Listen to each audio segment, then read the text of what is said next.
Basics of human സൈക്കോളജിയിലെ approaches to human behaviour എന്ന് പറയുന്ന ടോപ്പിക്കാണ് നമ്മൾ നോക്കുന്നത്. അതിൽ ഫൗണ്ടേഷൻസ് ഓഫ് സൈക്കോളജി ഫസ്റ്റ് ടോപ്പിക്കാണ് ഇന്ന് നമ്മൾ ഡിസ്കസ് ചെയ്യാനായിട്ട് പോകുന്നത്. ഫൗണ്ടേഷൻസ് ഓഫ് സൈക്കോളജിയിൽ നമ്മൾ നോക്കുന്നത് അതിൻ്റെ നേച്ചർ എന്താണ്, ഡെഫിനിഷൻ എന്താണ്, എന്തുകൊണ്ട് സൈക്കോളജി ഒരു സയൻസ് ആയി എന്നൊക്കെ ഉള്ളതാണ് നമ്മൾ നോക്കുന്നത്. ഫസ്റ്റ് സൈക്കോളജിയുടെ ഡെഫിനിഷൻ എന്താണെന്ന് നോക്കാം. സൈക്കോളജി എന്ന് പറയുന്നത് ഒരു സയൻറ്റിഫിക് സ്റ്റഡിയാണ്. എന്തിൻ്റെ? ബിഹേവിയറിൻ്റെയും മെൻ്റൽ പ്രോസസ്സിൻ്റെയും. ഈ മൂന്ന് വാക്കുകൾ ഇമ്പോർട്ടൻ്റ് ആണ്. എന്താ? സയൻറ്റിഫിക് സ്റ്റഡിയാണ്, ബിഹേവിയർ ആണ് നോക്കുന്നത്, കൂടെ മെൻ്റൽ പ്രോസസ്സും നോക്കുന്നുണ്ട്. അത് നമുക്ക് ഡീറ്റെയിൽ ആയിട്ട് പിന്നെ പറയും. ഈ സൈക്കോളജി എവിടെ നിന്നാണ് വന്നിട്ടുള്ളതെന്ന് വെച്ചാൽ രണ്ട് ഗ്രീക്ക് വേർഡ്സ് ആണ്, സൈക്കെ ആൻഡ് ലോഗോസ്. സൈക്കെ എന്ന് പറഞ്ഞാൽ സോൾ അല്ലെങ്കിൽ മൈൻഡ് എന്നൊക്കെയാണ്. ലോഗോസ് എന്ന് പറയുമ്പോഴത്തേക്കും സ്റ്റഡി, ഡിസ്കോഴ്സ് എന്നൊക്കെ പറയും. അപ്പോൾ നമ്മൾ ജിയോഗ്രഫിയൊക്കെ പഠിക്കുന്ന സമയത്ത് നമ്മൾ പഠിക്കത്തില്ലേ, ജിയോ വന്നു, ഗ്രാഫി വന്നു, അതുപോലെ തന്നെ ഉള്ളൂ. സൈക്കയും ലോഗോസും രണ്ട് ഗ്രീക്ക് വേർഡ്സ് ആണ്. ഓക്കെ, അപ്പോൾ നമുക്ക് കുറച്ച് ഗ്രീക്ക് എവിടെ നിന്ന് വന്നു എന്നൊക്കെ ഉള്ളത് നമുക്ക് ഡീറ്റെയിൽ ആയിട്ട് പിന്നെ ഹിസ്റ്ററിക്കലിനകത്ത് പഠിക്കാം. മുന്നേ ഈ psychology study of the soul എന്നായിരുന്നു അറിയപ്പെടുന്നത്. ആത്മാവിനെ പറ്റി നമ്മൾ പഠിക്കുന്നതിനെ പറ്റിയിട്ട്. പണ്ടൊക്കെ ആണെന്നുണ്ടെങ്കിൽ ഈ ആളുകളെ ഈ ബാധയൊക്കെ കൂടിയിട്ട് കൊണ്ടുപോകുന്നൊരു സംഭവം ഉണ്ടായിരുന്നല്ലോ, ഇപ്പോഴും ഉണ്ട്. അപ്പം മുമ്പൊക്കെ ഇത് തലയിൽ ഇങ്ങനെ അടിച്ചിട്ട്, തലയോട്ടി അടിച്ചിട്ട് ഒരു ഊട്ട ഇട്ടിട്ടൊക്കെ ആയിരുന്നു ബാധ ഒഴിപ്പിക്കുന്നത്. എന്താ നടക്കുന്നതെന്ന് നമുക്കറിയാമല്ലോ. അപ്പോൾ അവരുടെ എനർജി പോകും, അവർ മരിച്ചു. ഇതാണ് നടക്കുന്നത്. എങ്ങനെ ഇതിൻ്റെ ഇത് കിട്ടിയെന്ന് വെച്ചാൽ തലയോട്ടികൾ, ഊട്ടമുള്ള തലയോട്ടികളൊക്കെ കണ്ടു കിട്ടിയിട്ടുണ്ട്. അങ്ങനെയാണ് ഇതൊരു ട്രെഫിനേഷൻ എന്ന് പറയും, അങ്ങനെ ഒരു മെത്തേഡിലൂടെയൊക്കെ. അപ്പം അങ്ങനെയാണ് സൈക്കോളജിയുടെ ഒരു അതിൻ്റെ അബ്നോർമൽ സൈക്കോളജിയുടെ ഹിസ്റ്ററി എന്ന് പറയുന്നത്. അപ്പോൾ സ്റ്റഡി ഓഫ് ദ സോൾ എന്നും പറഞ്ഞിട്ടാണ് സൈക്കോളജി ആദ്യം പറഞ്ഞു വന്നിട്ടുണ്ടായിരുന്നത്. ദെൻ ഇപ്പോഴാണ് മോഡേൺ സൈക്കോളജിയാണ് observable behaviours and internal experiences എന്നും പറഞ്ഞ് നോക്കുന്നത്. ഒബ്സർവബിൾ ബിഹേവിയർ എന്നുള്ളത് ഇമ്പോർട്ടൻ്റ് ആയിട്ടുള്ള ഒരു ടേമാണ്. കാരണം ഒബ്സർവബിൾ ആയിട്ടുള്ള കാര്യങ്ങൾ മാത്രമേ നമ്മൾ നോക്കുകയുള്ളൂ. ഈ സൈക്കോളജിസ്റ്റുകളെ കണ്ടാലേ മുഖം നോക്കി ആളെ മനസ്സിലാക്കൂ എന്നൊരു കാര്യം ചോദിക്കാറ്. പക്ഷേ മുഖം നോക്കി ആളെ മനസ്സിലാക്കും. എങ്ങനെയാണ്? ഈ മുഖവും നോക്കും, അവർ കാണിക്കുന്ന ബിഹേവിയേഴ്സും നോക്കും. ഒബ്സർവബിൾ ആയിട്ടുള്ള ബിഹേവിയേഴ്സും internal experiences and thoughts, emotions, motivation, ഇതെല്ലാം നമ്മൾ പഠിക്കുന്നുണ്ട്. അപ്പം ബിഹേവിയർ എന്ന് പറയുന്നത് ഒബ്സർവബിളും ഉണ്ട്, കാണാൻ പറ്റാത്തതുണ്ട്. കവേർഡ് ബിഹേവിയർ ആൻഡ് ഒവേർഡ് ബിഹേവിയർ എന്നാണ് അതിന് പറയുക. അപ്പോൾ ഒബ്സർവബിൾ, ഒവേർഡ് ബിഹേവിയർ ആയിട്ടുള്ള ഒബ്സർവബിൾ ബിഹേവിയേഴ്സ് ആണ് സൈക്കോളജി പഠിക്കുന്നത്. ആൻഡ് ഇൻറ്റേർണൽ എക്സ്പീരിയൻസസ് പഠിക്കും. ഒരാളുടെ തോട്ട് പ്രോസസ്സ് എങ്ങനെയാണ്. നമുക്കിപ്പോൾ മെമ്മറി എന്നൊക്കെ പറഞ്ഞിട്ട് സിലബസിൽ ഇനി പഠിക്കാനുണ്ട്. എങ്ങനെയാണ് മെമ്മറി ഉണ്ടാവുന്നത്, എങ്ങനെ അത് പ്രോസസ്സ് നടക്കുന്നു, ഇപ്പം ഇമോഷൻസ് എങ്ങനെയാണ്, മോട്ടിവേഷൻ എന്താണ്, അതിൻ്റെ പെർസെപ്ഷൻസ്, കാര്യങ്ങളൊക്കെ നമ്മൾ ഇനി ഡീപ്പായിട്ട് പഠിക്കുന്നുണ്ട്. അപ്പോൾ അതൊക്കെയാണ് ഇൻറ്റേർണൽ എക്സ്പീരിയൻസസിൽ വരുന്നത്. ദെൻ ബിഹേവിയർ എന്ന് പറയുന്നത് നമ്മൾ നേരത്തെ പറഞ്ഞു, observable actions or response of N organism ആണ്. ഇപ്പോൾ സ്പീക്കിംഗ്, വാക്കിംഗ്, അതൊക്കെ നമുക്ക് കാണാൻ പറ്റുമല്ലോ. അതാണ് ഒബ്സർവബിൾ ബിഹേവിയറിനകത്ത് വരുന്നത്. ദെൻ മെൻ്റൽ പ്രോസസ്സ് എന്ന് പറയുമ്പോഴത്തേക്കും തിങ്കിങ്, റിമെമ്പറിങ്, ഇമേജിനിങ്, ഫീലിംഗ്, ഇതൊക്കെയാണ് മെൻ്റൽ പ്രോസസ്സിൽ വരിക. ഇതാണ് ഡെഫിനിഷൻ ഓഫ് സൈക്കോളജി എന്നുള്ള രീതിയിൽ നമുക്ക് പറയാനുള്ളത്. ഇപ്പോൾ സൈക്കോളജി എന്ന് പറയുന്നത് എന്താണ്? ബിഹേവിയറും മെൻ്റൽ പ്രോസസ്സും പഠിക്കുന്നതാണ്. ഇതൊരു സയൻറ്റിഫിക് ഡിസിപ്ലിനാണ്. ഇത്രയുമാണ് ഇതിൽ പറയുന്നത്. മോഡേൺ ഡെഫിനിഷൻസ് നോക്കുകയാണെന്നുണ്ടെങ്കിൽ APA പറയുന്നത് സൈക്കോളജി എന്ന് പറയുന്നത് മൈൻഡ് ആൻഡ് ബിഹേവിയറിൻ്റെ സ്റ്റഡി എന്നാണ്. Then according to Morgan and King, psychology എന്ന് പറയുന്നത് it is a science of behaviour and mental processes. ഈ ബിഹേവിയർ എന്ന് പറയുന്നത് തന്നെയാണ് നേരത്തെ APA പറഞ്ഞിട്ടുള്ളത്. ദെൻ മെൻ്റൽ പ്രോസസ്സിന് പകരം അവിടെ മൈൻഡ് എന്നും പറഞ്ഞിട്ടിരിക്കുന്നത്. അപ്പോൾ മൈൻഡ് എന്ന് പറയുന്നത് അത്ര സയൻറ്റിഫിക്കലി കറക്റ്റായിട്ടുള്ള ഒരു വേർഡ് എന്നല്ല, പക്ഷേ APA അതാണ് യൂസ് ചെയ്തിരിക്കുന്നത്. മോർഗൻ ആൻഡ് കിങ് കറക്റ്റായിട്ട്, ഇതാണ് മോർഗൻ ആൻഡ് കിങ്ങിൻ്റെ ഡെഫിനിഷനാണ് കുറേ പേര് പറയുന്നത്. നമ്മൾ കൂടുതൽ ഡീറ്റെയിൽ ആയിട്ട് നോക്കുന്നത് psychology is A science of behaviour and mental processes.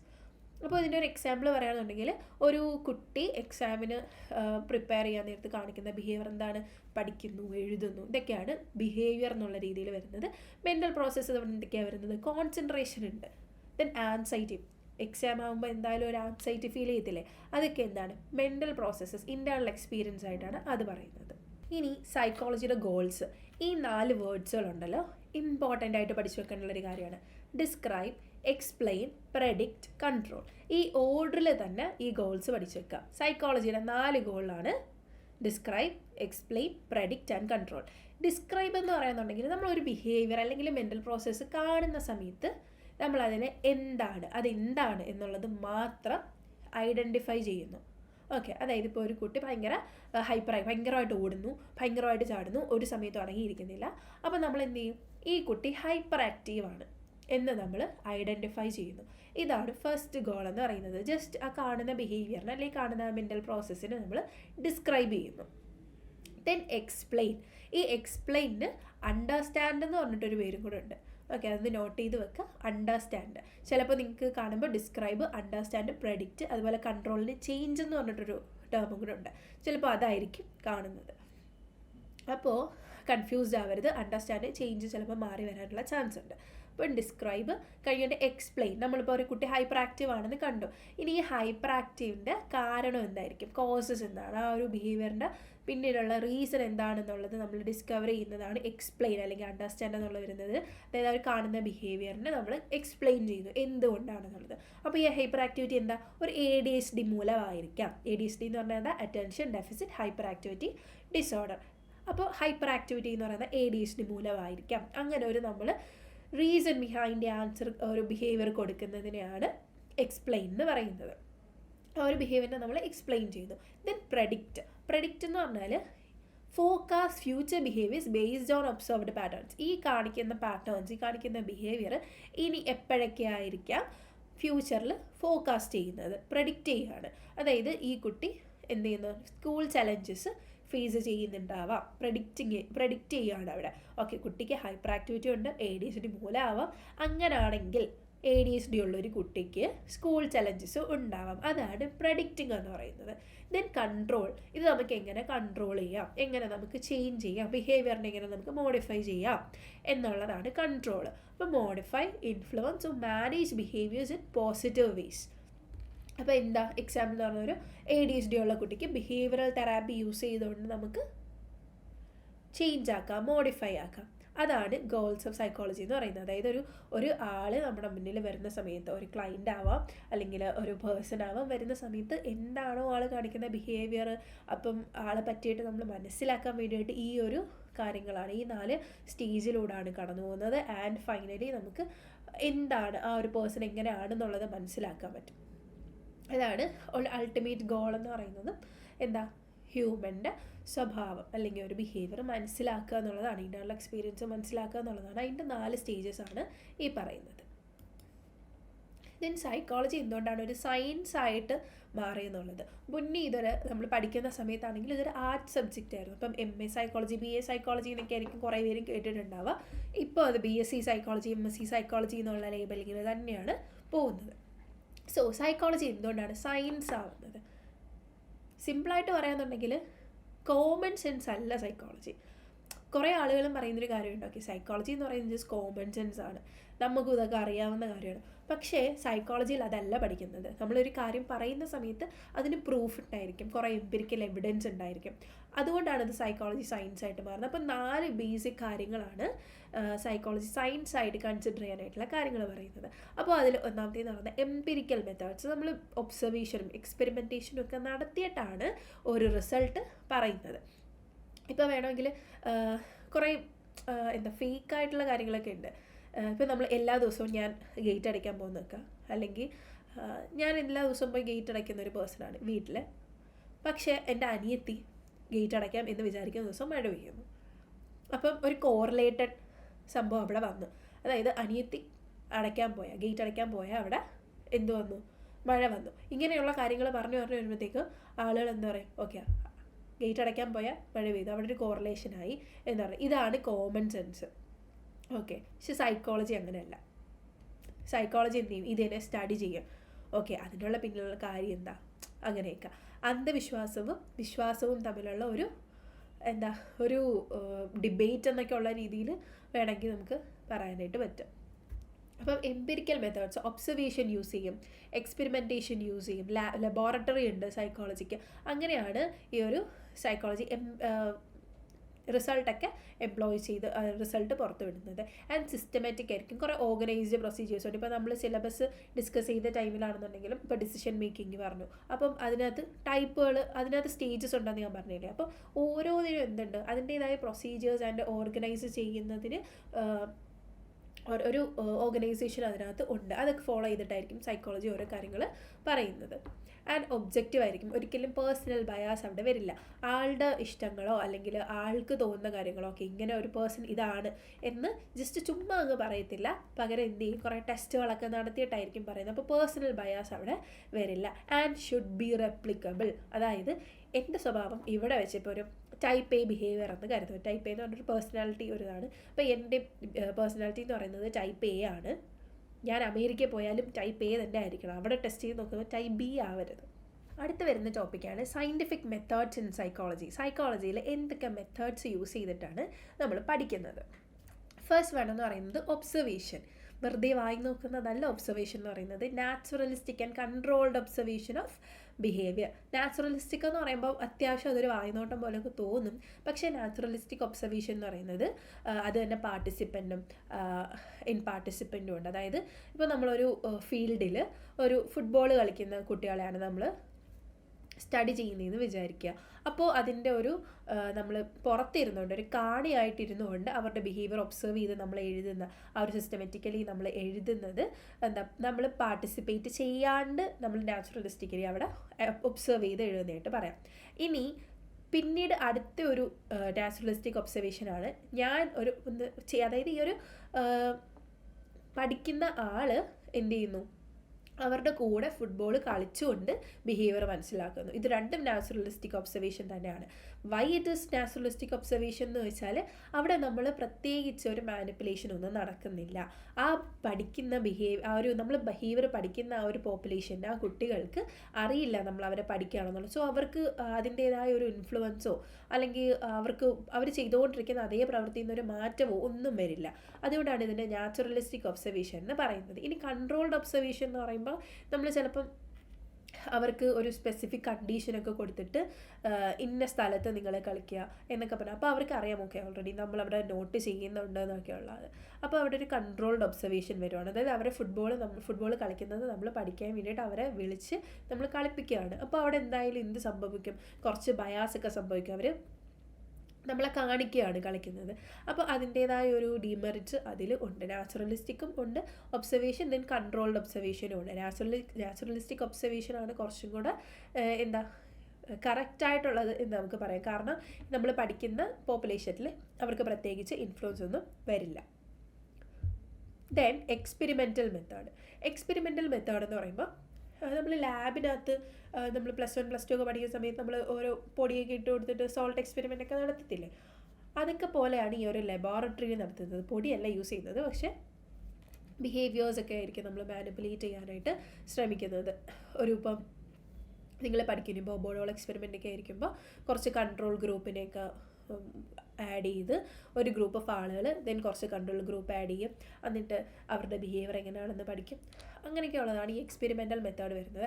അവിടെ ഒരു മാനിപ്പുലേഷൻ ഓഫ് വേരിയബിൾ ഉണ്ടാവും. സിംപ്ലി പറയുകയാണെന്നുണ്ടെങ്കിൽ ഇപ്പോൾ നമ്മൾ ഒരു ക്രോപ്പിൻ്റെ ഈൽഡ് നോക്കാൻ വേണ്ടിയിട്ട് നമ്മൾ എന്തെങ്കിലും കുറച്ച് റെയിൻഫോൾ സെറ്റ് ചെയ്ത് വെച്ചിട്ട്, ഓക്കെ 2 ഗ്രൂപ്പിനും ഒരേ റെയിൻഫോൾ സെറ്റ് ചെയ്ത് വെച്ചിട്ട് എങ്ങനെയാണ് ഈൽഡ് വരുന്നതെന്ന് നോക്കും. ബാക്കിയൊന്നും നമ്മൾ നോക്കത്തില്ല. ദെൻ റെയിൻഫോൾ മാറ്റി കൊടുക്കും, എന്നിട്ട് എങ്ങനെയാണ് നമുക്ക് ഈൽഡ് കിട്ടുന്നതെന്ന് നോക്കും. അപ്പോൾ നമ്മളവിടെ മാനിപ്പുലേഷൻ നടത്തുന്നുണ്ടല്ലോ. ഇതിനെയാണ് ഈ മാനിപ്പുലേഷൻ എന്ന് ഉദ്ദേശിക്കുന്നത്. ബിഹേവിയറിൽ ഇതുപോലെ ഒരു മാനിപ്പുലേഷൻ നടക്കുക. അത് കുറച്ചും കൂടെ സൈക്കോളജി ഡീപ്പായിട്ട് പഠിച്ചു വരുമ്പോൾ, എക്സ്പെരിമെൻറ്റ്സ് ഒക്കെ പഠിച്ചു വരുമ്പോൾ എന്താണ് ഈ manipulation of variables in human behaviour എന്നുള്ളത് മനസ്സിലാവും. അപ്പം അതുവഴി മാനിപ്പുലേറ്റ് ചെയ്യുമ്പോൾ നമുക്ക് കോസ് ആൻഡ് എഫക്റ്റ് റിലേഷൻഷിപ്പ് അറിയാൻ പറ്റും, എന്താണ് ഈ ഒരു ബിഹേവിയറിന് കാരണമാവുന്നത് എന്നൊക്കെയുള്ളത് മനസ്സിലാവും.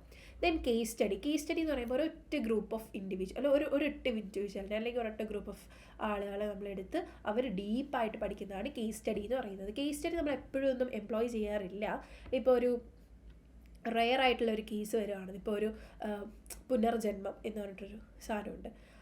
അത് എപ്പോഴും എല്ലായിടത്തും നടക്കാറില്ല. ചിലപ്പോൾ ഉണ്ടായി എന്ന് പറഞ്ഞൊരു സംഭവം വരുവാണെന്നുണ്ടെങ്കിൽ നമ്മളവിടെ കേസ് സ്റ്റഡി ആയിരിക്കും പോലെ, കാരണം ഒറ്റ ഒരാളെ കാണുകയുള്ളൂ. അതുപോലെ തന്നെ ഈ ഒരു ഫീനസ് ഗേജ് എന്ന് പറയുന്ന ആളുണ്ട്.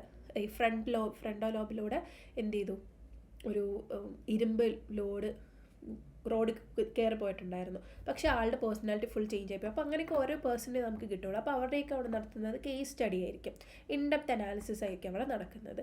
ദെൻ സർവേ മെത്തേഡ് നമുക്ക് സെൻസസിനൊക്കെ യൂസ് ചെയ്യുന്ന സെയിം ഐഡിയ തന്നെയാണ്. അപ്പോൾ ഒരുപാട് ആളുടെ അടുത്ത് നിന്ന് ഡേറ്റയൊക്കെ കളക്ട് ചെയ്തിട്ട് നമ്മൾ എങ്ങനെയാണ് എന്നുള്ളത് മനസ്സിലാക്കും. അതായത് ഇപ്പോൾ മൈൻഡ്ഫുൾനെസ് എന്ന് പറയുന്നൊരു വേരിയബിൾ, അത് നമ്മുടെ നാട്ടിൽ എല്ലാവർക്കും ഉണ്ടോ എന്ന് നമുക്ക് അറിയണമെന്നുണ്ടെങ്കിൽ ഒരു ക്വസ്റ്റ്യനെയർ, സ്റ്റാൻഡർഡൈസ്ഡ് ആയിട്ടുള്ള ക്വസ്റ്റ്യനെയറും ഇൻ്റർവ്യൂ ഒക്കെയാണ്. അതൊക്കെ വെച്ചിട്ട് നമുക്ക് എല്ലാവർക്കും ഡേറ്റ കളക്ട് ചെയ്യാൻ വേണ്ടിയിട്ട് നമുക്ക് പറ്റും. അങ്ങനെയാണ് സർവേ മെത്തേഡ് വരുന്നത്. ദെൻ കോറിലേഷണൽ മെത്തേഡ് എന്ന് പറയുമ്പോൾ 2 വേരിയബിൾസ് തമ്മിലുള്ള റിലേഷൻഷിപ്പ്, നേരത്തെ ഒരു ഗേറ്റിൻ്റെ കാര്യം പറഞ്ഞില്ലേ, അത് 2 വേരിയബിൾ ആണെന്ന് വേണമെങ്കിൽ നമുക്ക് പറയാം. ദെൻ അവരുടെ റിലേഷൻഷിപ്പ് നോക്കുന്നു, സ്റ്റാറ്റിസ്റ്റിക്കൽ അനാലിസിസ് വഴി സിഗ്നിഫിക്കൻ്റ് ആണോ എന്ന് നോക്കുന്നു. അതൊക്കെയാണ് കോറിലേഷണൽ മെത്തേഡിനകത്ത് വരുന്നത്. 2 വേരിയബിൾസ് തമ്മിലുള്ള റിലേഷൻഷിപ്പ് പഠിക്കുന്നു. അതായത് ഇപ്പം എക്സാമും ആൻസൈറ്റും ഇത് തമ്മിൽ എങ്ങനെയാണ് റിലേറ്റ് ആവുന്നത്. എക്സാം വരുമ്പോൾ ആൻസൈറ്റും, അതായത് എക്സാം അല്ലെങ്കിൽ ഉറക്കവും ആൻസൈറ്റിയും, ഉറക്കം കൂടുമ്പോൾ ആൻസൈറ്റി കൂടുന്നുണ്ടോ, അല്ലെങ്കിൽ ഉറക്കം കൂടുന്ന സമയത്ത് ആൻസൈറ്റി കുറയുന്നുണ്ടോ, അങ്ങനെയൊക്കെയുള്ള വേരിയബിൾസ് തമ്മിൽ പഠിക്കുന്നതാണ് നമ്മൾ കോറിലേഷണൽ മെത്തേഡിനകത്ത് പറയുന്നത്.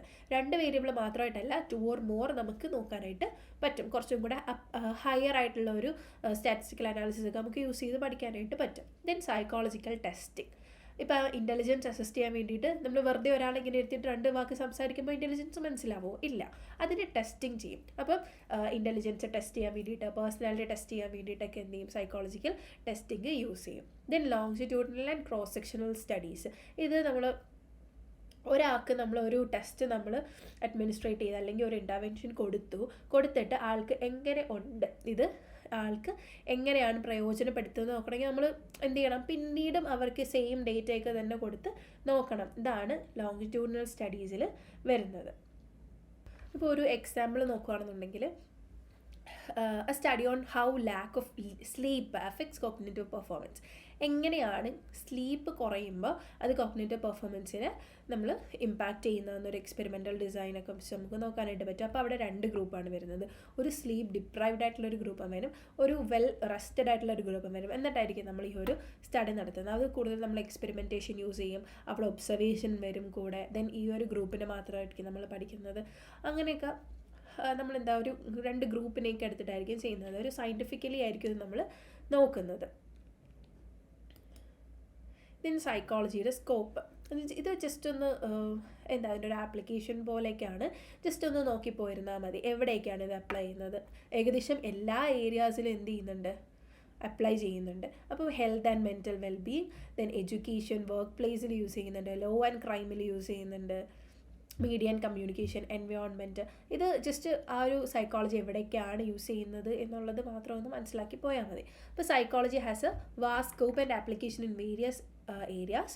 ഹെൽത്ത് ആൻഡ് മെൻറ്റൽ വെൽബീങ് എന്ന് പറയുമ്പോൾ understanding and treating mental disorders and stress management. ഇതാണ് ഏറ്റവും കൂടുതലായിട്ട് ഇപ്പോൾ ക്ലിനിക്കൽ സൈക്കോളജിയൊക്കെ ആണെന്നുണ്ടെങ്കിലും കൂടുതലും നോക്കുന്നത് ഈ ഒരു ഭാഗത്തേക്കാണ്. ദെൻ എഡ്യൂക്കേഷനിലേക്ക് വരുമ്പോഴത്തേക്കും ലേണിംഗ് എങ്ങനെ ഉണ്ടാക്കാം, മോട്ടിവേഷൻ കുട്ടികളിൽ എങ്ങനെ കൊടുക്കാം, മോട്ടിവേഷൻ ക്ലാസ്സൊക്കെ കൊടുക്കാറില്ല ഒരുപാട്, അപ്പോൾ അതെങ്ങനെ ഉണ്ടാക്കാം. ലേണിംഗ് ഡിസബിലിറ്റീസും കാര്യങ്ങളും കുറേ ഉണ്ട്. ഇപ്പം കുട്ടികളിൽ തന്നെ ADHD അങ്ങനെ കുറേ മെൻ്റൽ ഡിസോർഡേഴ്സ് ഉണ്ട്. അതൊക്കെ അഡ്രസ്സ് ചെയ്യുന്നതൊക്കെ എഡ്യൂക്കേഷൻ അതിന് വേണ്ടിയിട്ടാണ് സത്യം പറഞ്ഞാൽ BEd ട്രെയിനീസിന് എന്ത് ചെയ്യുന്നത്, സൈക്കോളജി പഠിപ്പിക്കുന്നത്. കാരണം ഒരു കുട്ടിയെ കണ്ടാൽ ഈ കുട്ടിക്ക് എന്തെങ്കിലും ഇമോഷണൽ ഡിസോർഡേഴ്സ് ഉണ്ടോ അല്ലെങ്കിൽ മെൻ്റൽ ഡിസോർഡേഴ്സ് ഉണ്ടോ എന്ന് മനസ്സിലാക്കാൻ വേണ്ടിയിട്ട്. ദെൻ വർക്ക് പ്ലേസിലാണെന്നുണ്ടെങ്കിൽ എംപ്ലോയി പ്രൊഡക്ടിവിറ്റി ഇങ്ങനെ കൂട്ടാം.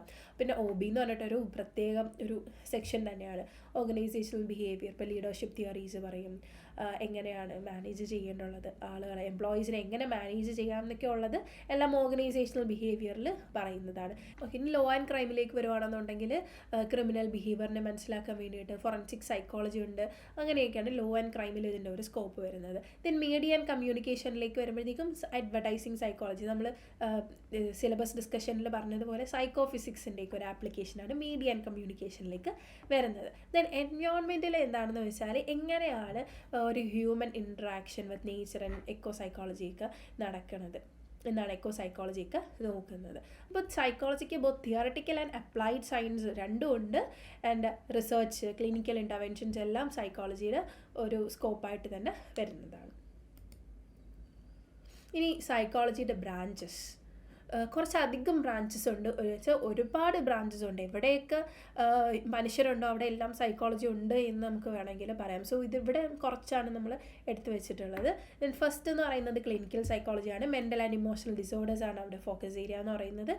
തെറാപ്പി, അത് അവിടെ തെറാപ്പി ആയിരിക്കും കൊടുക്കുന്നത്. ഡിപ്രഷൻ, ആൻസൈറ്റി ഡിസോർഡേഴ്സ്, അങ്ങനെ എത്ര ഡിസോർഡേഴ്സ് ഉണ്ടോ അതിനെല്ലാം തെറാപ്പീസും കാര്യങ്ങളൊക്കെയാണ് അവിടെ ഒരു ക്ലിനിക്കൽ സൈക്കോളജിസ്റ്റുകൾ കൊടുക്കുന്നത്. ദെൻ കൗൺസിലിംഗ് സൈക്കോളജി എന്ന് പറയുമ്പോഴത്തേക്കും മെൻ്റൽ ഹെൽത്ത് ഡിസോർഡേഴ്സിലേക്ക് അവിടെ പോകത്തില്ല.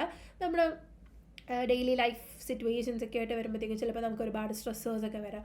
അങ്ങനെ വരുന്ന സമയത്ത് കൗൺസിലിംഗ് സൈക്കോളജിസ്റ്റിനെ കണ്ടിട്ട് ആ ഒരു സപ്പോർട്ട് കിട്ടാൻ വേണ്ടിയിട്ട് അതിൻ്റെ ആണ് കൗൺസിലിംഗ് സൈക്കോളജി വരുന്നത്.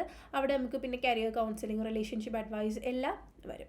ദെൻ ഡെവലപ്മെൻറ്റൽ സൈക്കോളജി എന്ന് പറയുമ്പോൾ ഈ CDC ഒക്കെ ഉണ്ടല്ലോ ഇപ്പോൾ ഹോസ്പിറ്റലിലാണെന്നുണ്ടെങ്കിലും അതിൻ്റെ ഒരു ആപ്ലിക്കേഷൻ, ഡെവലപ്മെൻറ്റൽ സൈക്കോളജിയുടെ ആപ്ലിക്കേഷനായിട്ടാണ് CDC ഒക്കെ വർക്ക് ചെയ്യുന്നത്.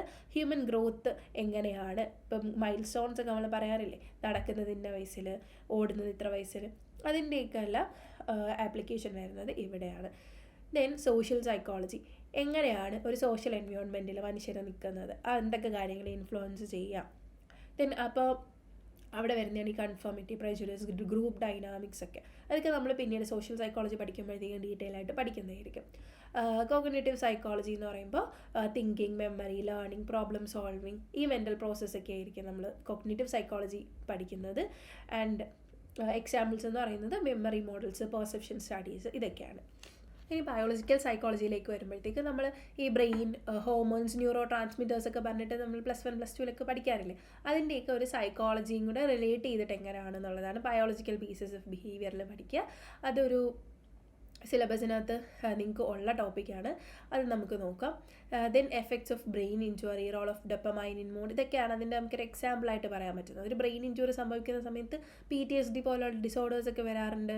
ദെൻ അംനീഷ്യ വരാറുണ്ട്. അതൊക്കെയാണ് അവിടെ പറയുന്നത്. ദെൻ എഡ്യൂക്കേഷണൽ സൈക്കോളജിയിൽ applications of psychology in teaching and learning വരും. ഇപ്പോൾ സ്കാഫോൾഡിങ്, വൈഗോട്സ്കിയുടെ തിയറി, അതൊക്കെ ഈ ഒരു എഡ്യൂക്കേഷണൽ സൈക്കോളജിയുടെ ഒരു ആപ്ലിക്കേഷനായിട്ട് നമുക്ക് പറയാനായിട്ട് പറ്റും. ദെൻ അതിനകത്ത് നമുക്ക് study strategies, class room management, ഇതെല്ലാം എക്സാമ്പിളായിട്ട് വരുന്നതാണ്. ദെൻ ഓർഗനൈസേഷണൽ സൈക്കോളജി എന്ന് പറയുമ്പോൾ എങ്ങനെയാണ് വർക്ക്സ് പ്ലേസിൽ ഈ ഒരു ബിഹേവിയർ കാണുന്നത്, എങ്ങനെ അത് നമുക്ക് മാനേജ് ചെയ്യാം എന്നൊക്കെ ഉള്ളതാണ്. അതായത് എംപ്ലോയി മോട്ടിവേഷൻ, ലീഡർഷിപ്പ് സ്റ്റൈൽസ് ഒക്കെ ആയിരിക്കും ഓർഗനൈസേഷണൽ സൈക്കോളജി കൂടുതലും നോക്കുന്നത്. ദെൻ പേഴ്സണാലിറ്റി സൈക്കോളജി എന്ന് പറയുമ്പോഴത്തേക്കും അവിടെ എങ്ങനെയാണ് പേഴ്സണാലിറ്റി ട്രേ അല്ലെങ്കിൽ പാറ്റേൺ എന്നുള്ളത് പഠിക്കാൻ വേണ്ടിയിട്ടാണ് പേഴ്സണാലിറ്റി സൈക്കോളജി. അവിടെ ട്രേ തിയറീസ്, പേഴ്സണാലിറ്റി അസസ്മെൻ്റ് എല്ലാം വരും. ദെൻ എക്സ്പെരിമെൻ്റൽ സൈക്കോളജിയിൽ എങ്ങനെയാണ് ഒരു സൈക്കോളജിക്കൽ ഫിനോമിന ഉണ്ടാവുന്നത് എന്നുള്ളത് സയൻറ്റിഫിക്കലി പഠിക്കുന്നതാണ് എക്സ്പെരിമെൻ്റൽ സൈക്കോളജി. എക്സ്പെരിമെൻ്റൽ സൈക്കോളജിയുടെ അണ്ടറിലായിരിക്കും കുറേയൊക്കെ ബ്രാഞ്ചസ് വേറെ വരുന്നത്. ലാബ് ബേസ്ഡ് സ്റ്റഡിയൊക്കെ ഇപ്പോൾ എലികളിലൊക്കെ ആയിരിക്കും കൂടുതൽ സ്റ്റഡി വരുന്നത്. അങ്ങനെയൊക്കെ വരുന്നത് ഈ എക്സ്പെരിമെൻ്റൽ സൈക്കോളജിയാണ്. അപ്പോൾ ഇത്രയും നമ്മൾ പറഞ്ഞത് എന്താണെന്ന് വെച്ചാൽ സൈക്കോളജി എന്ന് പറയുന്നത് ബിഹേവിയറും മെൻ്റൽ പ്രോസസ്സും കൂടെ പഠിക്കുന്ന ഒരു സയൻറ്റിഫിക് ഡിസിപ്ലിനാണ്. ഇതിൻ്റെ ഗോൾസ് എന്ന് പറയുന്നത് describing, explaining, predicting and controlling behaviour. ഈ 4 കാര്യം നമ്മൾ പറഞ്ഞു. എക്സ്പ്ലെയിനിങ്ങിന് അണ്ടർസ്റ്റാൻഡ് എന്ന് പറയുന്ന ഒരു ടേമും കൂടെ യൂസ് ചെയ്യാറുണ്ട്. കൺട്രോളിങ്ങിന് ചേഞ്ച് എന്ന് പറയുന്ന ഒരു ടേമും കൂടെ യൂസ് ചെയ്യാറുണ്ട്. ആൻഡ് സൈക്കോളജി എന്ന് പറയുന്നത് it uses various research methods to ensure objectivity and accuracy. Scientific മെത്തേഡിൻ്റെ 4 കാര്യങ്ങൾ നമ്മൾ പറഞ്ഞല്ലോ, ആ 4 കാര്യങ്ങളാണ് അവിടെ വരുന്നത്. ദെൻ ഒരുപാട് സ്കോപ്പ് ഉണ്ട് ഹെൽത്തിലും എഡ്യൂക്കേഷനിലും സൊസൈറ്റിയിലും വർക്കിലും, അതേ ഓർഗനൈസേഷൻ ബിഹേവിയർ എല്ലായിടത്തും ഒരു അതിൻ്റെ സ്കോപ്പ് വരുന്നതാണ്. ആൻഡ് ബ്രാഞ്ചസ് നമ്മൾ പറഞ്ഞു, കുറേയധികം ബ്രാഞ്ചസ് ഉണ്ട്. ഇത്രയുമാണ് ഈ ഒരു ഫൗണ്ടേഷൻ ഓഫ് സൈക്കോളജി എന്നുള്ള രീതിയിൽ നമുക്ക് പറയാനായിട്ടുള്ളത്. ഇനി നമ്മൾ നോക്കുന്നത് സൈക്കോളജിയുടെ ഹിസ്റ്റോറിക്കൽ റൂട്ട്സ് ആണ്. ഫിലോസഫിയിൽ നിന്നും ഫിസിയോളജിയിൽ നിന്നുമാണ് സൈക്കോളജി ഒരു സെപ്പറേറ്റ് ആയിട്ടുള്ള ഒരു സ്കൂൾസ് ഓഫ് തോട്ടായിട്ട് മാറിയിട്ടുള്ളത്. സോ ആദ്യം നമ്മൾ ഫിലോസഫിക്കൽ ഇൻഫ്ലുവൻസസ് നോക്കാം. അതിൽ സോക്രട്ടിസ് ആണ് ഇൻട്രോസ്പെക്ഷൻ, സെൽഫ് നോളജ്, ഇതിനെയൊക്കെ ഇമ്പോർട്ടൻസ് കൊടുത്തിട്ടാണ് സോക്രട്ടിസ് പറഞ്ഞിട്ടുണ്ടായിരുന്നത്. പിന്നീട് ഈ ഇൻട്രോസ്പെക്ഷൻ എന്ന് പറയുന്നത് നമ്മുടെ സൈക്കോളജിയുടെ മേജർ തോട്ടായിട്ടുള്ള സ്ട്രക്ചറലിസത്തിൻ്റെ ഒരു മെയിൻ കമ്പോണൻ്റായിട്ട് മാറിയിട്ടുണ്ട് ഇൻട്രോസ്പെക്ഷൻ എന്ന് പറയുന്നത്. ഇൻട്രോസ്പെക്ഷൻ എന്ന് പറഞ്ഞാൽ എന്താ? ലുക്കിംഗ് ഇൻവേർഡ്, നമ്മളുടെ സ്വന്തം തോട്ട്സ്, നമ്മുടെ ഇമോഷൻസ് എന്താണ്, നമ്മുടെ ഫീലിംഗ് എന്താണ് എന്നൊക്കെ നമ്മൾ തന്നെ നോക്കുന്ന ആ ഒരു പ്രോസസ്സിനെയാണ് ഇൻട്രോസ്പെക്ഷൻ എന്ന് പറയുന്നത്. ലുക്കിംഗ് ഇൻവേർഡ് എന്നൊക്കെ വേണമെങ്കിൽ നമുക്ക് പറയാം. ദെൻ പ്ലേറ്റോ പറഞ്ഞിട്ടുള്ളത്, പ്ലേറ്റോ ബിലീവ് ചെയ്തിരുന്നത് ഇന്നേറ്റ് നോളജിനെ പറ്റിയിട്ടാണ്. അതായത് ജനിക്കുമ്പോഴേ നമ്മൾ കുറച്ച് നോളജൊക്കെ ആയിട്ടാണ് ജനിക്കുന്നത്. എന്നുള്ള ഐഡിയ ആണ് പ്ലേറ്റോ പറഞ്ഞിട്ടുണ്ടായിരുന്നത് ഇന്നേറ്റ് നോളജിനെ പറ്റിയിട്ട്. ആൻഡ് റാഷണലിസത്തിന് എംഫസൈസ് ചെയ്തു. റാഷണലിസം എന്ന് പറഞ്ഞാൽ നമ്മൾ എന്ത് ബിഹേവിയർ ആണെന്നുണ്ടെങ്കിലും അതിന് പിന്നിലൊരു റീസൺ ഉണ്ട്, റീസണിങ് കൊടുക്കുന്നതിനാണ് റാഷണലിസം എന്ന് പറയുന്നത്. അപ്പോൾ ഈ പ്ലേറ്റോ പറഞ്ഞിട്ടുള്ളത് ഇന്നേറ്റ് നോളജ് ഉണ്ട്, റാഷണലിസം ഇമ്പോർട്ടൻസ് കൊടുത്തു. അങ്ങനെയാണ് ഫിലോസഫിക്കൽ ഒറിജിൻ ഫ്രം പ്ലേറ്റോ എന്ന് പറയുന്നത്. ഇനി അരിസ്റ്റോട്ടിൽ ആണെന്നുണ്ടെങ്കിൽ എംപിരിക്കൽ ഒബ്സർവേഷനായിരുന്നു ഇമ്പോർട്ടൻസ് കൊടുത്തിരുന്നത്. എംപിരിക്കൽ ഒബ്സർവേഷൻ എന്ന് പറഞ്ഞാൽ നമ്മൾ കാണുന്ന ഓരോ സ്റ്റിമുലസും അതിന് നമ്മളിങ്ങനെ ഒബ്സർവ് ചെയ്ത് നമ്മൾ ഓരോ എക്സ്പെരിമെൻ്റൊക്കെ നടത്തിയിട്ട് അങ്ങനെയാണ് നമ്മൾ ഓരോ കാര്യങ്ങൾ ചെയ്യേണ്ടതുള്ളത് എന്നാണ് അരിസ്റ്റോട്ടിൽ പറഞ്ഞിട്ടുണ്ടായിരുന്നത്. ആൻഡ് ഫിലോസഫിയുടെ father of psychology in philosophy എന്ന് അരിസ്റ്റോട്ടലിനെ നമുക്ക് പറയാം. ദെൻ റീനെ ഡിസ്കാർട്ടെ എന്ന് പറയുന്ന ഒരു ആളുണ്ട്. ആൾ ഭയങ്കര ഇമ്പോർട്ടൻ്റ് ആയിട്ടുള്ളൊരു ടോപ്പിക്കാണ് ഈ ഒരു പറയുന്നത്. ഡുവലിസം എന്ന് പറഞ്ഞിട്ട് മൈൻഡും ബോഡിയും സെപ്പറേറ്റ് ആണെന്നാണ് റീനെ ഡിസ്കാർട്ടെ പറഞ്ഞിട്ടുള്ളത്. ഇവിടെ മുതൽ ഒരു സൈക്കോളജിയുടെ ആ ഒരു ഒരു ഘടനയൊക്കെ അതിനകത്തേക്ക് വരുന്നത്. അതായത് മൈൻഡ് എവിടെ ഇരിക്കുന്നത്, ആളുകൾ അങ്ങനെ ചോദിച്ചു തുടങ്ങി മൈൻഡ് എവിടെയാണ് ഉള്ളത്.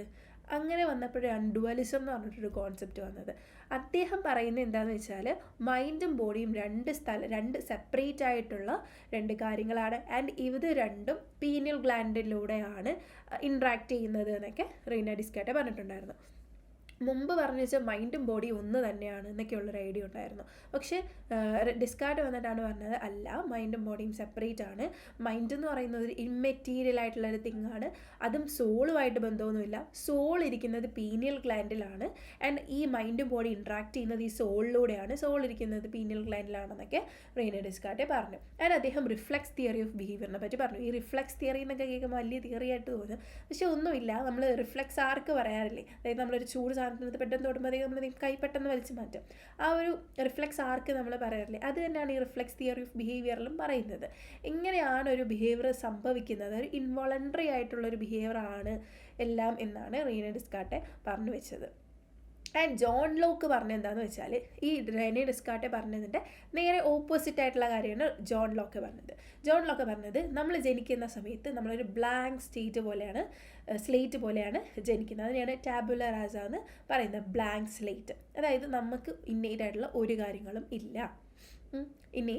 കാര്യങ്ങളും ഇല്ല, നമ്മൾ ഇവിടെ വന്നതിന് ശേഷമാണ് എന്തെങ്കിലുമൊക്കെ നോളജ് അതിലേക്ക് നമ്മൾ എഴുതി ചേർക്കുന്നത് എന്നാണ് ജോൺ ലോക്ക് പറഞ്ഞത്.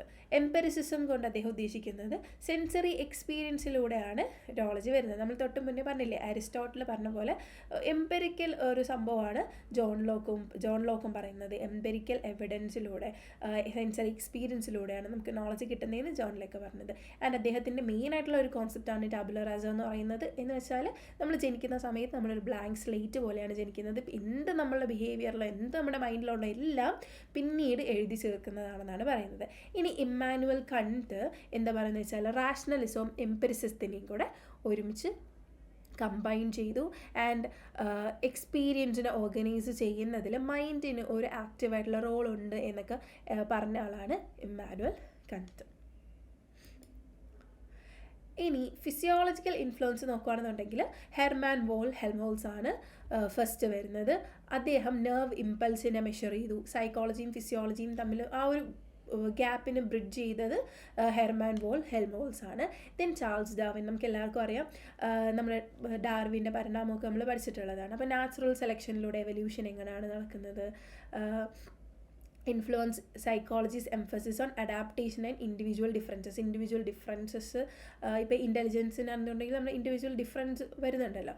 അപ്പം അങ്ങനെ ഇൻഡിവിജ്വൽ ഡിഫറൻസ് എന്തുകൊണ്ടാണ് വരുന്നത്, എങ്ങനെ അഡാപ്റ്റ് ചെയ്യുന്നു മനുഷ്യർ, അതെല്ലാം ചാൾസ് ഡാർവിൻ്റെ ആ ഒരു കോൺസെപ്റ്റിൽ നിന്നാണ് വന്നിട്ടുള്ളത്. പിന്നെ പോൾ ബ്രോക്കാസ് എഫേസിയ എന്നൊക്കെ പറഞ്ഞൊരു ഡിസോർഡർ ഉണ്ട്, ഒരു ബ്രോക്കാസ് ഏരിയ ഉണ്ട് നമുക്ക് ടെമ്പറൽ ലോബിൽ. അപ്പോൾ ആ ഒരു സ്പീച്ച് പ്രൊഡക്ഷൻ്റെ ആ ഒരു ഏരിയയാണ് ബ്രോക്കാസ് ഏരിയ എന്നാണ് പറയുന്നത്. ആ ഏരിയയൊക്കെ പോൾ ബ്രോക്ക കണ്ടുപിടിച്ചു. ആൻഡ് ഗുസ്താവ് ഫെഷ്നർ ആണ് സൈക്കോഫിസിക്സിൻ്റെ ഫൗണ്ടർ എന്ന് പറയുന്നത്. നമ്മൾ നേരത്തെ സിലബസ് ഡിസ്കഷൻ്റെ ടൈമിൽ പറഞ്ഞിട്ടുണ്ടായിരുന്നു, ഇമ്പോർട്ടൻ്റ് ആയിട്ടുള്ളൊരു ടോപ്പിക്കാണ് സൈക്കോഫിസിക്സ് എന്ന് പറഞ്ഞാൽ. അപ്പം മൈൻഡും ബോഡിയും തമ്മിൽ ക്വാണ്ടിറ്റേറ്റീവ് സ്റ്റഡിയൊക്കെ നടത്തിയിട്ടുള്ളത് ഈ സൈക്കോഫിസിക്സ് വന്നതിന് ശേഷമാണ്. ദെൻ വില്യം വൂണ്ട് സൈക്കോളജിയുടെ ഫാദർ എന്നറിയപ്പെടുന്ന പേഴ്സണാണ്. വില്ലം വുണ്ടാണ് ഒരു ലാബൊക്കെ സെറ്റ് ചെയ്തിട്ട് റിയാക്ഷൻ ടൈമും സെൻസറി പ്രോസസ്സിങ്ങും ഒക്കെ പഠിച്ചു. അങ്ങനെയാണ് എന്താ സൈക്കോളജി ഒരു ഇൻഡിപെൻഡൻ്റ് ആയിട്ടുള്ളൊരു ഫീൽഡായിട്ട് മാറുന്നത്. ഇനി സൈക്കോ ഫിസിക്സ് നോക്കുകയാണെന്നുണ്ടെങ്കിൽ ഭയങ്കര വാസ്റ്റായിട്ടുള്ളൊരു ടോപ്പിക്കാണ്. സൈക്കോ ഫിസിക്സ് നമുക്ക് പ്രത്യേകം വേറൊരു സെഷൻ തന്നെ എടുക്കാനായിട്ടുണ്ട്. ഇതൊരു ജസ്റ്റ് എന്താണ് ഹിസ്റ്ററിയിൽ എന്താണ് പറഞ്ഞു പോകണം അത്രയും മാത്രമേ ഇതിനകത്ത് പറഞ്ഞു പോകുന്നുള്ളൂ. സൈക്കോ ഫിസിക്സ് എന്ന് പറഞ്ഞാൽ എക്സ്പെരിമെൻ്റൽ സൈക്കോളജിയിലുള്ള ഒരു ഓൾഡർ ഏരിയ ആണ്. Relationship between physical stimuli and sensation and perception ആണ് നോക്കുന്നത്. ഇപ്പോൾ നമുക്കൊരു സെൻസേഷൻ ഉണ്ടാകുന്നത്, ഇപ്പോൾ നമ്മൾ ലൈറ്റ് അടിക്കുന്നു.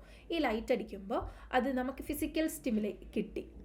നമ്മുടെ പെർസെപ്ഷനും നമ്മുടെ സെൻസേഷനുമായിട്ട് ഇവിടെ എന്താണ് ബന്ധം വരുന്നത്?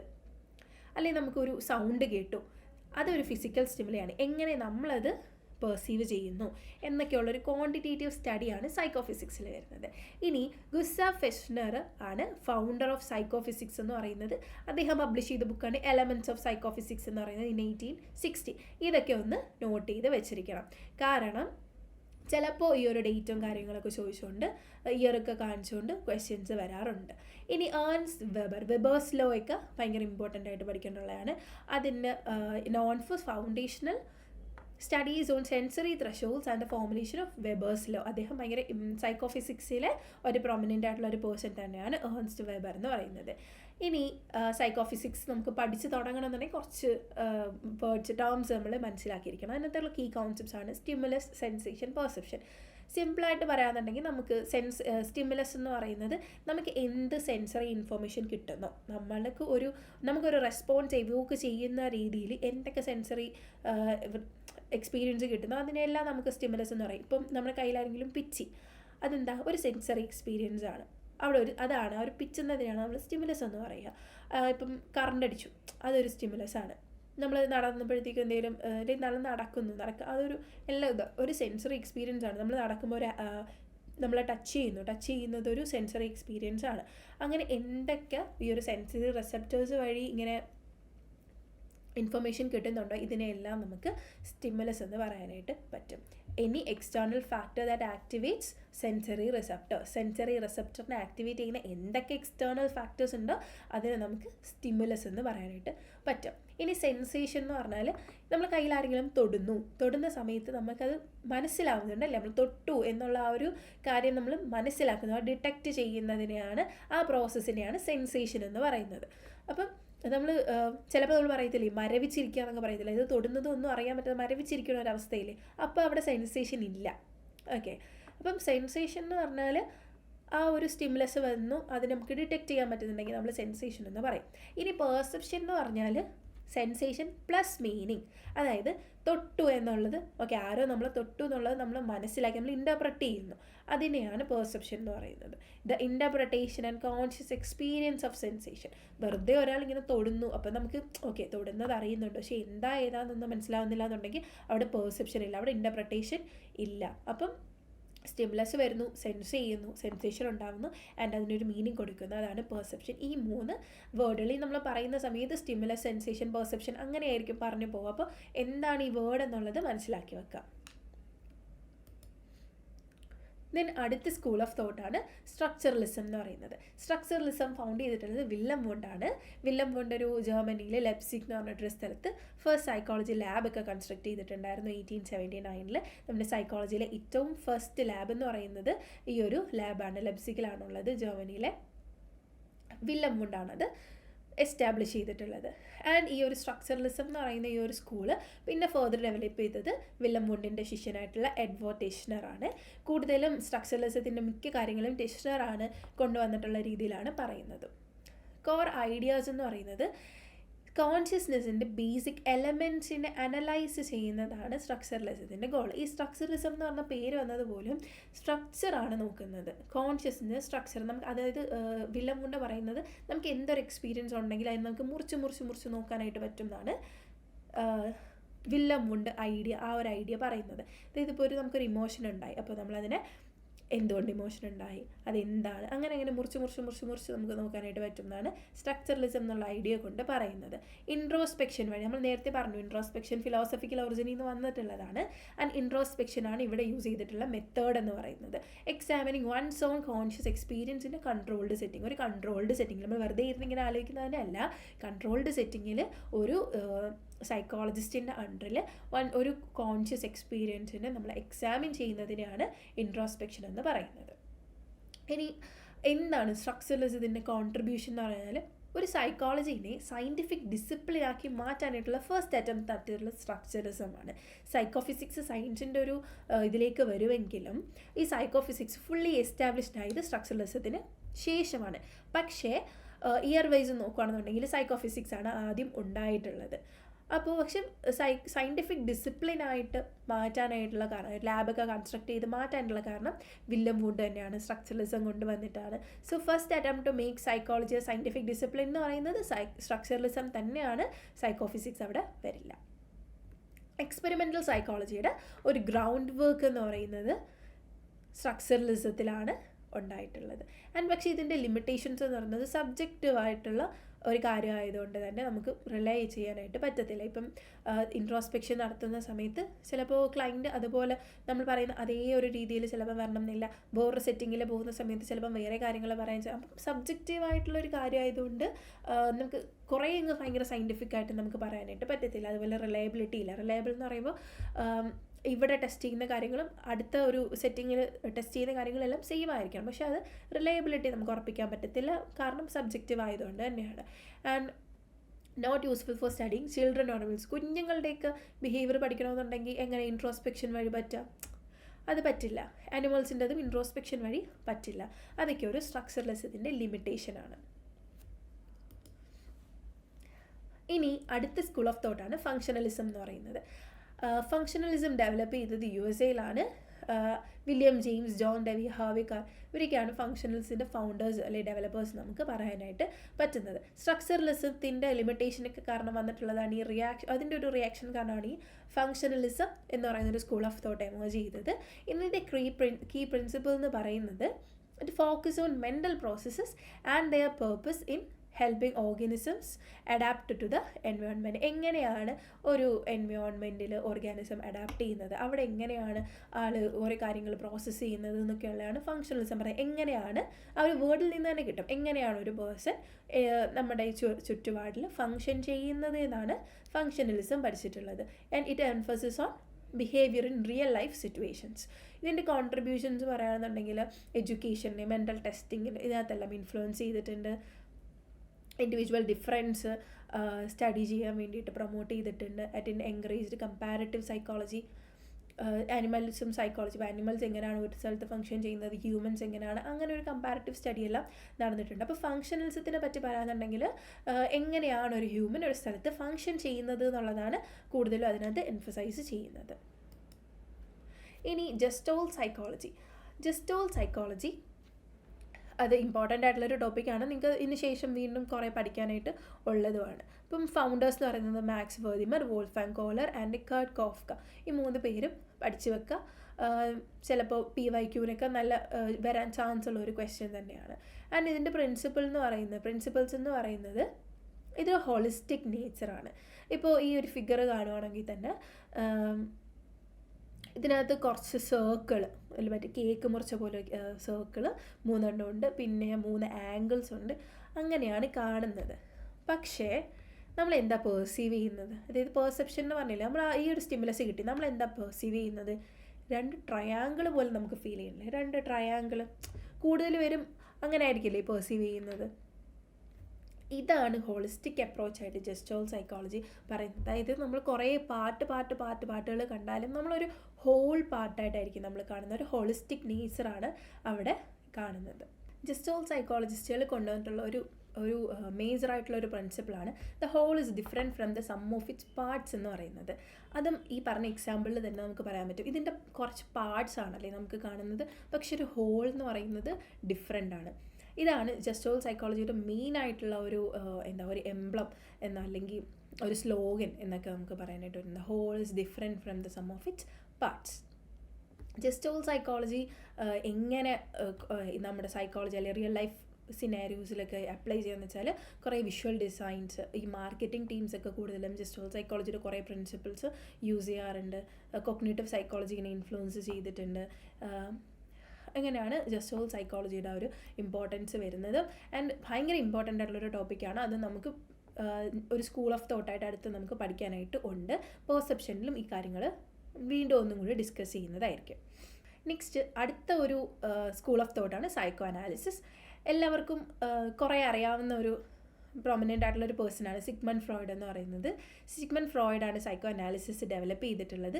അദ്ദേഹം പറഞ്ഞത് എന്താണെന്ന് വെച്ചാൽ ഈ ബിഹേവിയർ എന്ന് പറയുന്നത് അൺകോൺഷ്യസ് മോട്ടീവ്സ് ആൻഡ് കോൺഫ്ലിക്ട്സിൻ്റെ കാരണമായിട്ടാണ് ഉണ്ടാകുന്നത്. അതായത് ഇപ്പോൾ കുഞ്ഞിൽ നമുക്ക് എന്തെങ്കിലും പ്രശ്നം ഉണ്ടായിട്ടുണ്ട്, അങ്ങനെയാണെന്നുണ്ടെങ്കിൽ അത് നമ്മുടെ ബിഹേവിയറിൽ ഉറപ്പായിട്ടും ഇൻഫ്ലുവൻസ് ചെയ്യും. അതാണ് നമ്മൾ അഡൾട്ട് പേഴ്സണാലിറ്റിയിലും എല്ലാം കാണിക്കുന്നത് എന്നൊക്കെയാണ് സിഗ്മണ്ട് ഫ്രോയിഡ് പറഞ്ഞിട്ടുള്ളത്. ഏർലി ചൈൽഡ്ഹുഡ് എക്സ്പീരിയൻസിലായിരുന്നു അദ്ദേഹം എംഫസൈസ് ചെയ്തിട്ടുണ്ടായിരുന്നത്. ഇത് കുഞ്ഞുനാളിൽ നമുക്ക് എന്തുണ്ടാവുന്നത്, നമ്മുടെ അറ്റാച്ച്മെൻറ്റ് പാറ്റേൺ എങ്ങനെയാണോ അതൊക്കെയാണ് വലുതാവുമ്പോൾ അഡൾട്ടിലും കാണുന്നത് എന്നൊക്കെ. അദ്ദേഹം മൈൻഡിനെ 3ആയിട്ടാണ് ഡിവൈഡ് ചെയ്തിട്ടുണ്ടായിരുന്നത്. എന്താ, id, ego and super ego.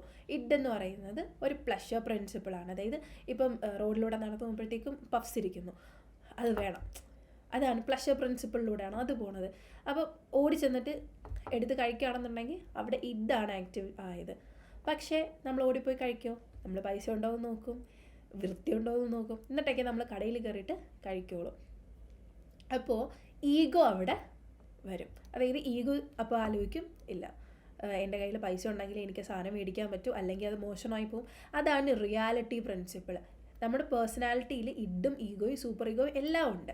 പക്ഷേ ഈഗോ ആണ് എന്ത് ചെയ്യുന്നത്, തമ്മിൽ മോഡറേറ്റ് ചെയ്ത് നമ്മളെ ഇങ്ങനെ ഒരു നല്ലൊരു പേഴ്സണായിട്ട് കൊണ്ടുപോകുന്നത്. അപ്പം ഇത് പ്ലഷർ പ്രിൻസിപ്പിളുമായിട്ട് നിൽക്കുമ്പോൾ ഈഗോ അവിടെ റിയാലിറ്റി പ്രിൻസിപ്പിളുമായിട്ട് വരും. ഇല്ല, പറ്റില്ല, നിനക്ക് അങ്ങനെ പോയൊന്നും കഴിക്കാൻ പറ്റത്തില്ല, അതിന് പൈസ വേണം എന്നൊക്കെയുള്ളത് പറയും. ഇനി സൂപ്പർ ഈഗോ വന്നാലോ, നീ ഡയറ്റിലാണ്, അല്ലെങ്കിൽ വീട്ടിൽ നിന്ന് പറഞ്ഞിട്ടുണ്ട് കഴിക്കരുത്, അങ്ങനെ ഒരു മൊറാലിറ്റി പ്രിൻസിപ്പിളാണ് സൂപ്പർ ഈഗോ വരുന്നത്.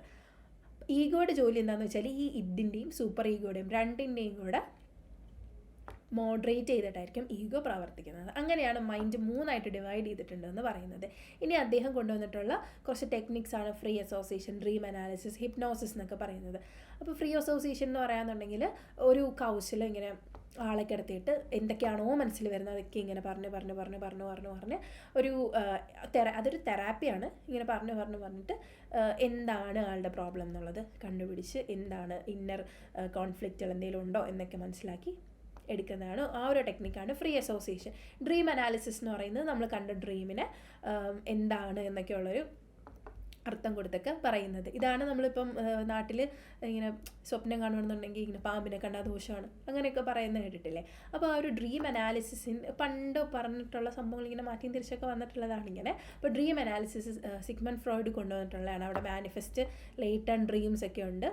സൈക്കോ അനാലിസിസിൻ്റെ നമ്മൾ അപ്രോച്ച് പഠിക്കുന്ന സമയത്ത് കുറച്ചും കൂടെ ഡീറ്റെയിൽ ആയിട്ടാണ് നമ്മൾ പഠിക്കും. ഇപ്പോൾ ഇത് ഹിസ്റ്റോറിക്കൽ റൂട്ട് എന്നുള്ള രീതിയിൽ പറഞ്ഞു പോകുന്നതാണ്. ദെൻ ഹിപ്നോസിസ് എന്ന് പറയുന്നത് ഹിപ്നോട്ടിസം കേട്ടിട്ടുണ്ടല്ലോ, സജസ്റ്റബിലിറ്റി, അതൊക്കെ നമ്മൾ കുറച്ചും കൂടെ ഡീറ്റെയിൽ ആയിട്ട് പിന്നെ പഠിക്കും.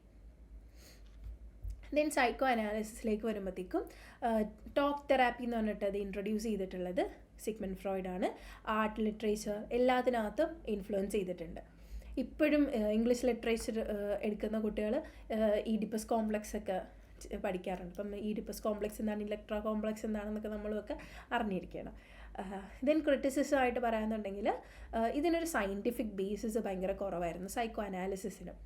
ഈവൻ ഇങ്ങനെ സയൻറ്റിഫിക് കാര്യങ്ങളാണ് ഇങ്ങനെ പറഞ്ഞു വന്നെങ്കിലും, അതായത് സ്ട്രക്ചറലിസം ഒക്കെ ആയപ്പോഴത്തേക്കും സയൻറ്റിഫിക് ഡിസിപ്ലിനിലേക്ക് കയറിയെങ്കിലും സിഗ്മണ്ട് ഫ്രോയിഡിൻ്റെ അടുത്ത് വന്നപ്പോഴത്തേക്കും ജസ്റ്റ് സയൻറ്റിഫിക് ബേസിസ് അവിടെ കുറഞ്ഞു. കാരണം ചൈൽഡ്ഹുഡ് എക്സ്പീരിയൻസ് ഒക്കെ ആണെന്നുണ്ടെങ്കിൽ നമ്മൾ എങ്ങനെ സയൻറ്റിഫിക്കലി പഠിക്കാൻ പറ്റും, പക്ഷേ അതിൻ്റെ ഇമ്പോർട്ടൻസ് ഇപ്പോഴും തള്ളിക്കളഞ്ഞിട്ടില്ല എന്നുള്ളതാണ് സത്യം. And to focused on sex and aggression. ആ സൈക്കോ സെക്ഷൽ ഡെവലപ്മെൻറ്റ് സ്റ്റേജസ് ഒക്കെ ഉണ്ട് സൈക്കോ അനാലിസിസിനകത്ത് ഫ്രോയിഡ് പറയുന്നത്. അതിനൊക്കെ കൂടുതലും സെക്സ് ആൻഡ് അഗ്രഷനിൽ കുറച്ച് കൂടുതൽ ഫോക്കസ് ചെയ്തിട്ടുണ്ട് എന്നൊക്കെ പറഞ്ഞിട്ട് ക്രിറ്റിസിസം വന്നിട്ടുണ്ട്. അടുത്ത ഒരു ടോപ്പിക്കാണ് സ്കൂൾ ഓഫ് തോട്ടാണ് ബിഹേവിയറിസം എന്ന് പറയുന്നത്.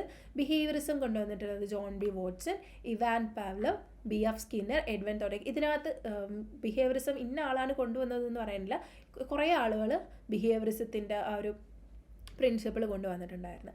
ബിഹേവിയറിസം എന്ന് പറയുന്നത് എന്താ, സൈക്കോളജി പഠിക്കുന്നത് ഒബ്സർവബിൾ ബിഹേവിയറാണ്. ഇപ്പം മനസ്സിലാവും സൈക്കോളജിയുടെ ആ ഒരു ഡെഫിനിഷനിലും ഒബ്സർവബിൾ ബിഹേവിയർ എന്ന് പറഞ്ഞ് വന്നിട്ടുള്ളത് ഇവിടെ നിന്നാണ്. സൈക്കോളജി പഠിക്കുന്നത് ഒബ്സർവബിൾ ബിഹേവിയറാണ്. ഇൻട്രോസ്പെക്ഷനെയൊക്കെ റിജക്റ്റ് ചെയ്തു, അതായത് ലുക്കിംഗ് ഇൻവേർഡ് അങ്ങനെ സബ്ജക്റ്റീവായിട്ടുള്ള കാര്യങ്ങളൊന്നും വരാൻ പാടില്ല. പക്ഷേ ബിഹേവിയറിസ്റ്റിൽ മെൻ്റൽ പ്രോസസ്സിന് കൺസിഡർ ചെയ്തിരുന്നില്ല. ബിഹേവിയറിസ്റ്റുകൾ എപ്പോഴും പറഞ്ഞുകൊണ്ടിരിക്കുന്നത് ഓക്കെ, ഒരു സ്റ്റിമുലസ് വരുന്നു, ഒരു റെസ്പോൺസ് വരുന്നു, ഒരു സ്റ്റിമുലസ് വരുന്നു, ഒരു റെസ്പോൺസ് വരുന്നു, ഒരു SR തിയറി ആയിരുന്നു പറഞ്ഞുകൊണ്ടിരുന്നത്, SR തിയറി. അപ്പോൾ ഒബ്സർവബിൾ ബിഹേവിയർ മാത്രമേ പഠിക്കാൻ പറ്റത്തുള്ളൂ, ഇൻറ്റേർണൽ എക്സ്പീരിയൻസസ് ഒന്നും പഠിക്കാൻ പറ്റില്ല എന്നായിരുന്നു ബിഹേവിയറിസം പറഞ്ഞുകൊണ്ടിരുന്നത്. ആൻഡ് എൻവയോൺമെൻറ്റിന് അവർ ഓവർ എംഫസൈസ് കൊടുത്തിട്ടുണ്ടായിരുന്നു. അതായത് എൻവയോൺമെൻറ്റിൽ എന്ത് നടക്കുന്നോ, എന്ത് സ്റ്റിമുലസ് ആണോ വരുന്നത്, അതിനനുസരിച്ചാണ് മനുഷ്യൻ നീങ്ങുന്നത് എന്നുള്ളൊരു ഐഡിയ ആയിരുന്നു ബിഹേവിയറിസത്തിനുണ്ടായിരുന്നത്. റിഡക്ഷണലിസ്റ്റ് എന്നുകൊണ്ട് ഉദ്ദേശിക്കുന്നത് ഈ ഒരു മെൻ്റൽ പ്രോസസ്സിൻ്റെ കാര്യമൊന്നും പറയുന്നില്ലായിരുന്നു. ജസ്റ്റ് ഒരു ഇൻസ്ട്രുമെൻറ്റ് പോലെ മനുഷ്യൻ പ്രവർത്തിക്കുന്ന ഒരു മെക്കാനിസ്റ്റിക് ആയിട്ടുള്ള ഒരു കാര്യം എന്നൊക്കെയാണ് ബിഹേവിയറിസം പറഞ്ഞിട്ടുണ്ട്. അതാണ് റിഡക്ഷൻ. ഭയങ്കര കോഗ്നിറ്റീവ് ആയിട്ടുള്ള ഒരു കാര്യങ്ങളും ബിഹേവിയറിസം പറഞ്ഞിട്ടുണ്ടായിരുന്നില്ല. ദെൻ ഹ്യൂമനിസ്റ്റിക് സൈക്കോളജിസ്റ്റാണ് അടുത്ത് വരുന്നത്, ബിഹേവിയറിസം കഴിഞ്ഞ് വരുന്നത്. അതിനകത്ത് ഒരു കീ തിയറിസ്റ്റുകളാണ് അബ്രഹാം മാസ്ലോ, കോൾ റോജേഴ്സ് എന്നൊക്കെ പറഞ്ഞിട്ടുള്ള പ്രോമിനൻറ്റ് പേഴ്സൺസ് ആണ്. ഇവിടെ വരുമ്പോഴത്തേക്കും പറയുന്നത് വെച്ചാൽ ഒരു പേഴ്സൺ വെറുതെ ഒരു എൻവയോൺമെൻറ്റിൻ്റെ എന്തെങ്കിലും ഒരു ഇതുകൊണ്ടല്ല, ഒരു സ്റ്റിമുലസ് വരുമ്പോഴത്തേക്ക് റെസ്പോൺസ് കൊടുക്കുന്നതല്ല, പക്ഷേ മനുഷ്യന് സ്വന്തമായിട്ട് ചിന്തിക്കാനും പേഴ്സണൽ ഗ്രോത്ത് ഉണ്ടാവാനും ഒരു മനുഷ്യൻ്റെ ഇച്ഛ അനുസരിച്ച് പ്രവർത്തിക്കാനും ഒക്കെയുള്ള കഴിവുകളുണ്ട്. അതായത് ഇപ്പം ബുദ്ധയൊക്കെ ആണെന്നുണ്ടെങ്കിലും ശ്രീ ബുദ്ധയൊക്കെ ആണെന്നുണ്ടെങ്കിലും അവർക്ക് സെൽഫ് ആക്ച്വലൈസേഷനിലേക്ക് എത്തിയ ആളുകളാണ്. അപ്പോൾ ഈ ഒരു സെൽഫ് ആക്ച്വലൈസേഷനിലൊക്കെ എത്താനായിട്ട് മനുഷ്യർക്ക് പറ്റും. അങ്ങനെയൊക്കെയുള്ള ഐഡിയ ആയിരുന്നു ഹ്യൂമനിസ്റ്റിക് സൈക്കോളജിസ്റ്റുകൾ പറഞ്ഞിട്ടുണ്ടായിരുന്നത്. അതായത് മനുഷ്യർ പൊതുവേ എല്ലാവരും നല്ലതാണ്, ഇൻഹെറൻ്റ്ലി ഗുഡാണ്, അവർക്ക് അവരുടേതായ പൊട്ടൻഷ്യലിലേക്ക് എത്താൻ വേണ്ടിയിട്ടുള്ള കഴിവുണ്ട്, അവർക്കൊരു ഫ്രീ വില്ലുണ്ടെന്നൊക്കെയാണ് ഹ്യൂമനിസ്റ്റിക് സൈക്കോളജിസ്റ്റുകൾ പറഞ്ഞത്. ഈ Maslow's hierarchy of needs important ആണ്. മാസ്ലോ ഒരു ഹൈറാർക്കി കൊണ്ടുവന്നിട്ടുണ്ടായിരുന്നു. അതായത് മനുഷ്യർക്ക് ആദ്യം ഫിസിയോളജിക്കൽ നീഡാണ് വരുന്നത്, ഫുഡ്, വാട്ടർ, റെസ്റ്റ്. ഈ സാധനം ഇല്ലയെന്നുണ്ടെങ്കിൽ ഫുഡ്, വാട്ടർ, റെസ്റ്റ് അങ്ങനെയുള്ള ഫിസിയോളജിക്കൽ നീഡ് കിട്ടിയില്ല എന്നുണ്ടെങ്കിൽ അതിന് വേണ്ടിയിട്ടായിരിക്കും കൂടുതലും വർക്ക് ചെയ്യുന്നത്. ഇത് കിട്ടിയാൽ മാത്രമേ നമ്മൾ സെക്യൂരിറ്റിയിലേക്ക് പോകും. ഇപ്പം നമുക്ക് ഫുഡ് കഴിക്കാനോ ഒന്നിനും പൈസ ഇല്ല എന്ന് പറഞ്ഞ് നമ്മൾ വീട് വെക്കുമോ? ഇല്ല, ആദ്യം ഫുഡിനുള്ള എന്തെങ്കിലും നോക്കും, പിന്നെ ആയിരിക്കും നമ്മൾ വീട് വെക്കാനായിട്ട് നോക്കുക. അപ്പോൾ ആദ്യം ഫിസിയോളജിക്കൽ നീഡ്, ഈ ഫിസിയോളജിക്കൽ നീഡ് അറ്റൈൻ ചെയ്ത് വരികയാണെന്നുണ്ടെങ്കിൽ സേഫ്റ്റി നീഡിലേക്ക് നമ്മൾ പോകും. ദെൻ സേഫ്റ്റിയും കിട്ടിക്കഴിയുമ്പോഴത്തേക്കായിരിക്കും നമ്മൾ ലവ് ആൻഡ് ബിലോങ്ങിങ്ങിലേക്ക് പോകുന്നത്.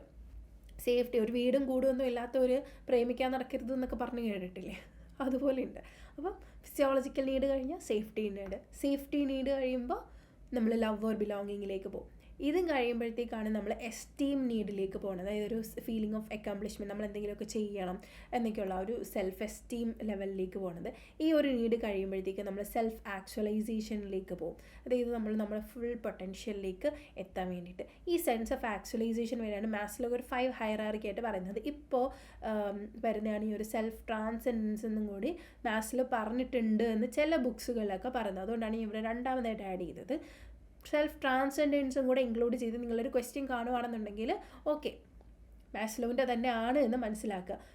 മേജറായിട്ട് ഈ ഒരു 5 നീഡാണ് പറയുന്നത്.